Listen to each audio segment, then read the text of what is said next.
Konnichiwa, minasan! Hello, Tokonami! My name is Rachel, aka Seltzer, and I am so excited to be bringing you a deep dive into Operation Shifting Tides. But before we get into it with our game designers, let's check out this quick video.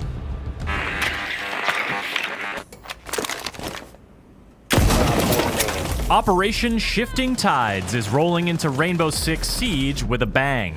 Stop it for me! The bang in question is the sound of the first bolt-action sniper rifle to be deployed by Team Rainbow. It belongs to an attacker named Callie, and it comes with an explosive underbarrel gadget that lets her use it for more than just punching holes in walls and operators. On the other side of the action, you might notice strange things happening to your grenades, as a defender named Wamai deploys a new gadget with magnetic appeal. There's no escaping that sound when Callie is in the round. As the head of an Indian private military company, this medium-speed, medium-armor attacker ordered herself up a custom CSRX 300 rifle, and it has a bite to match its bark. A headshot is an instant kill, naturally, but a hit to the torso is an instant down. One shot can penetrate through multiple breakable walls, or through multiple defenders, or a combination of both. It can obliterate wooden barricades and unreinforced hatches, and it has a variable 5x and 12x scope. And any defender unlucky enough to be downed by it will automatically spin to face the direction of the shot, giving them a bit more intel on Callie's position. Strong as it is, the CSRX 300 can't penetrate reinforced walls or hatches, but this is where Callie's gadget comes in. From her underbarrel launcher, she fires LV explosive lances. These projectiles burrow into breakable and reinforced surfaces. Then, they explode on both sides. That line of bandit batteries protecting your reinforced walls? Gone. Helpful mute jammers? Gone. If a lance hits a surface it can't burrow through, it'll still dig in and explode. So, say goodbye to your Maestro Evil Eyes, your barbed wire, and your deployable shields. And they don't pop open Mira's black mirrors, so Callie's no substitute for a hard breacher. Now, let's talk about Wamai and explain why your grenades and flashbangs are suddenly behaving oddly. This medium armor, medium speed Kenyan defender is employed by Callie's PMC, and she brought him along when she joined Team Rainbow. Wamai has a gadget called the Magnetic Neutralizing Electronic Targeting System, aka the Magnet. Magnet devices will stick to surfaces when thrown, and act on any attacker projectile that passes within their active radius and line of sight. It goes like this. First, the magnet stops the projectile, resets its detonation timer, and pulls it in. The projectile then detonates at the magnet's location, and the magnet itself explodes. One magnet can grab one projectile. Flashes will still flash, frags will still frag, but they'll do so at a time and place dictated by Wamai's gadget. The magnet can meddle with a lot of gadgets, but it won't mess with Hibana's X-Kairos pellets or Twitch's shock drone charges. The devices themselves are easily destroyed if attackers spot them, and Wamai gains them gradually throughout the round, similar to Lesion and his goo mines. While Jaeger's ADS simply neutralizes incoming objects, Wamai takes a more creative approach by moving those objects around and sowing uncertainty among the attacking team. You've been watching these new operators do their thing on Theme Park, the latest map in the Siege lineup to get thoroughly reworked for balance and better competition. The new operators, Callie and Wamai, will be available at launch for Year 4 pass holders and Uplay Plus subscribers, and a week later, all players will be able to unlock them with Renown or R6 credits. For more on Rainbow Six Siege, subscribe to our YouTube channel, and visit us at news.ubisoft.com. Loading doors!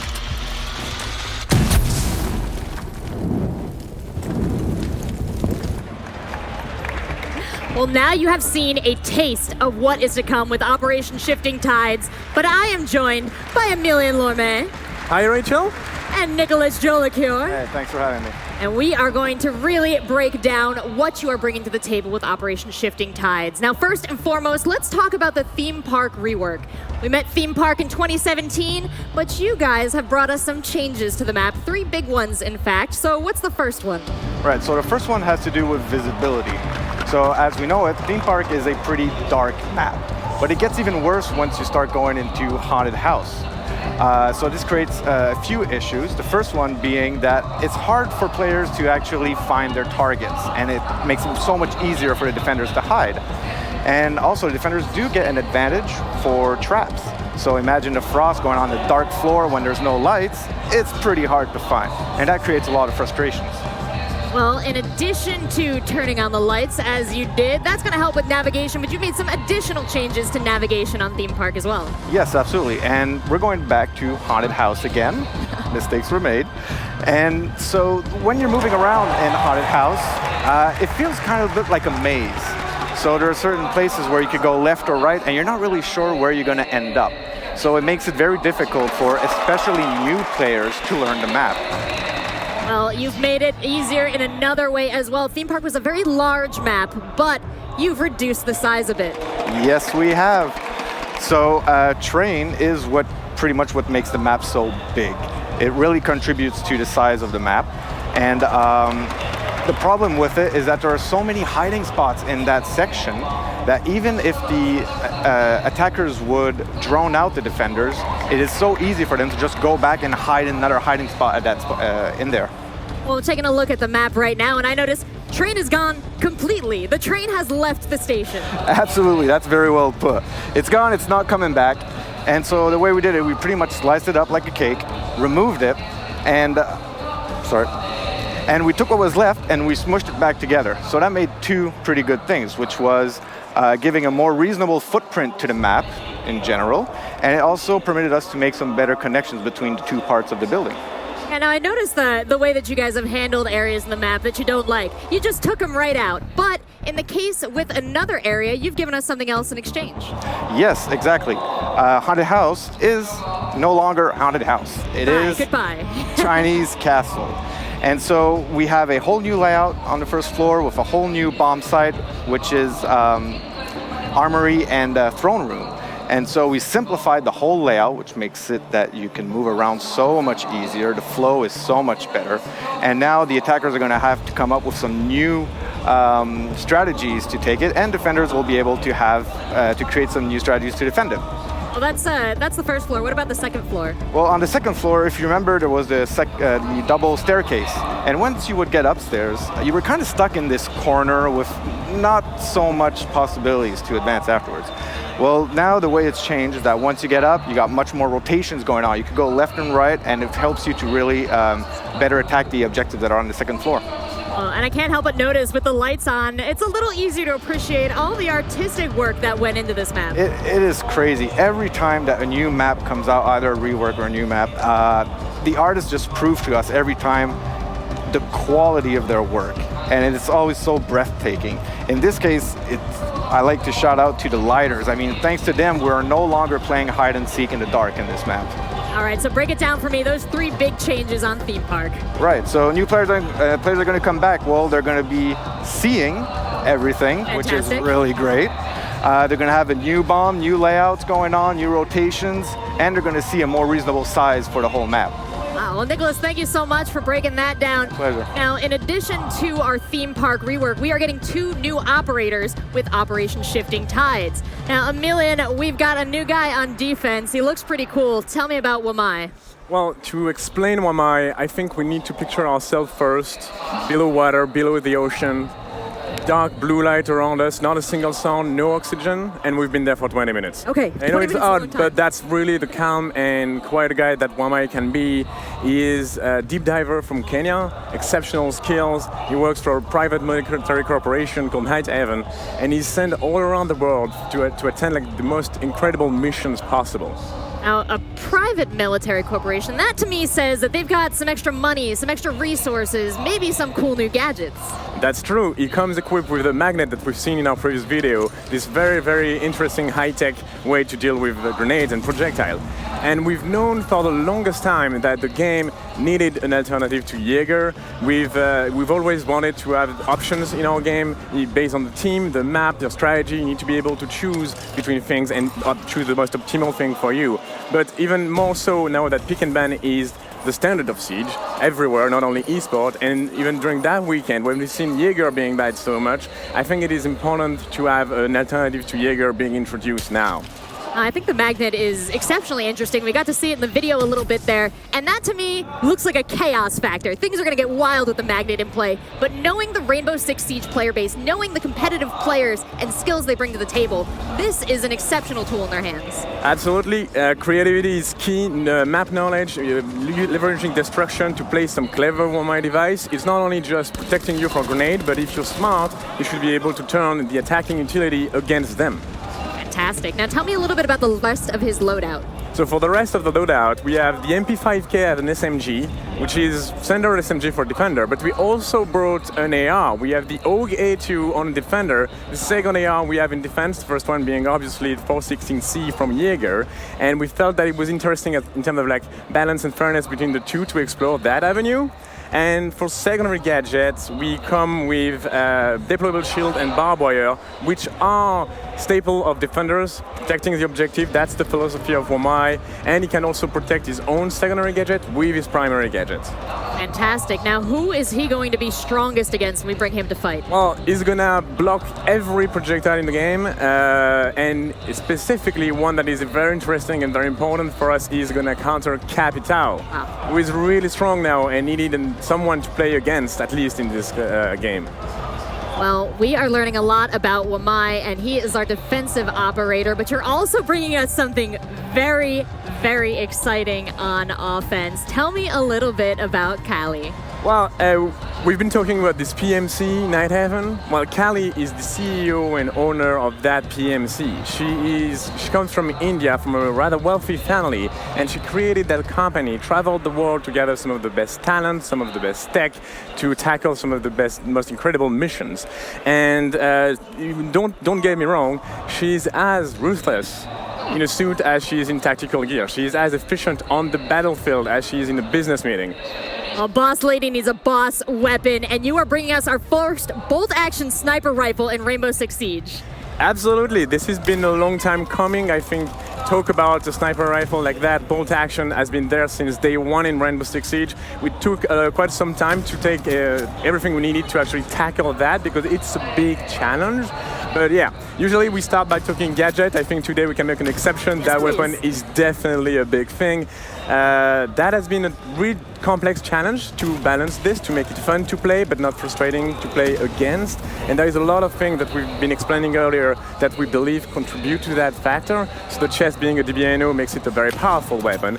But we want this to be something that you can use to hold long angles, cover your friends, but we wanted to make sure that you could not entry frag with that. So that's why you have a long ADS time, a long reload speed between shots, and at the same time, even the scope that comes equipped with it is a 5x, which means that it's great for a long line, but it's terrible to enter the actual objective.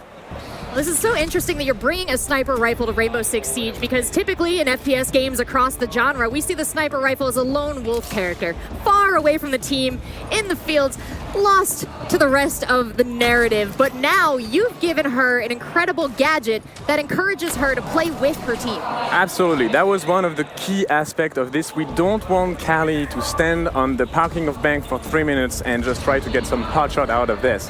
And we wanted to give her a gadget that was very team-oriented. And fortunately, there was another guy that needed an alternative in the game for the same reason that Jaeger did. And we've seen a lot of Thatcher bans this weekend. And this is our Thatcher alternative.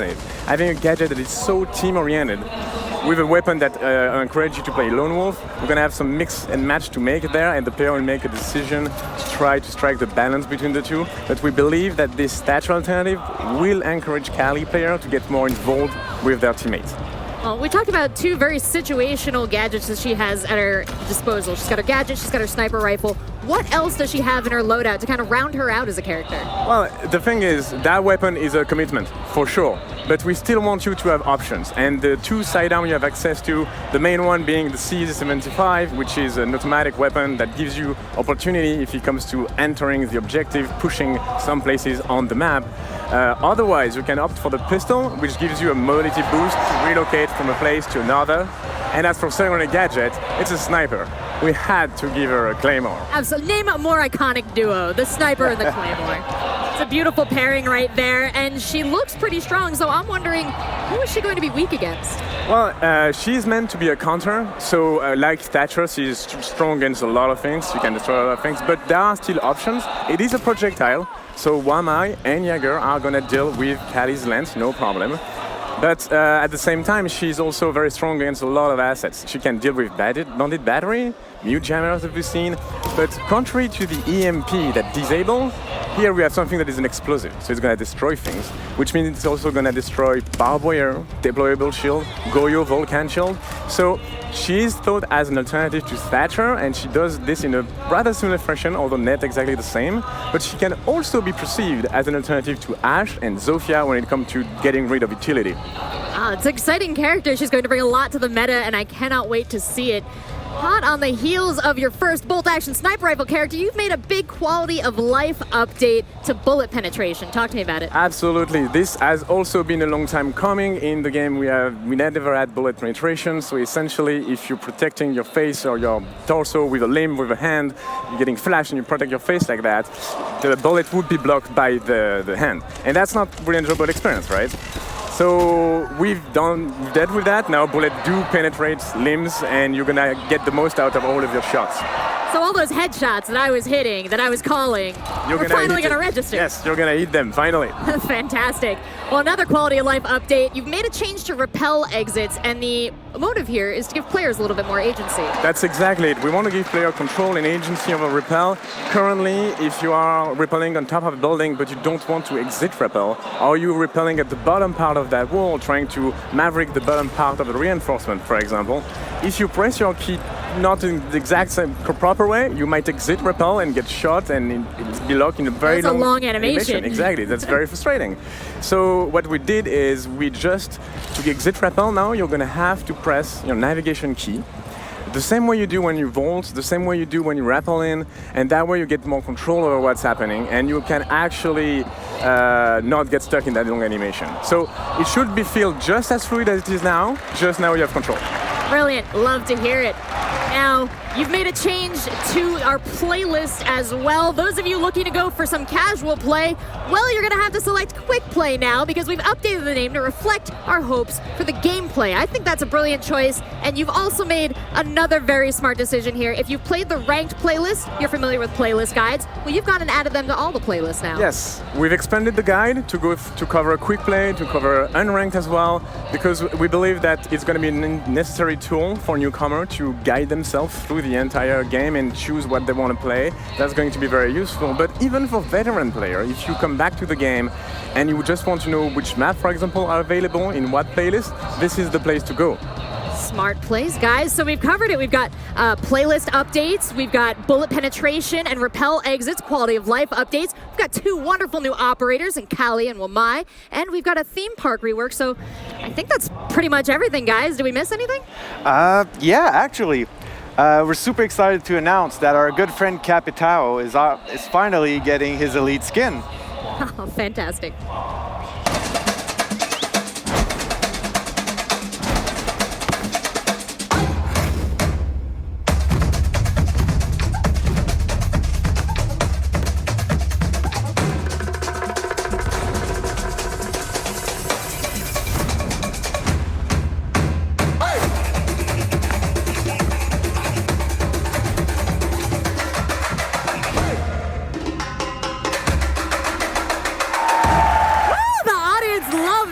Very exciting news. Thank you both so much, Nicholas and Emilian, for breaking that down for us. Operation Shifting Tides, going to be available on the test server November 11th. And now I believe we've got a little message from the team at Montreal about the upcoming 6 Invitational.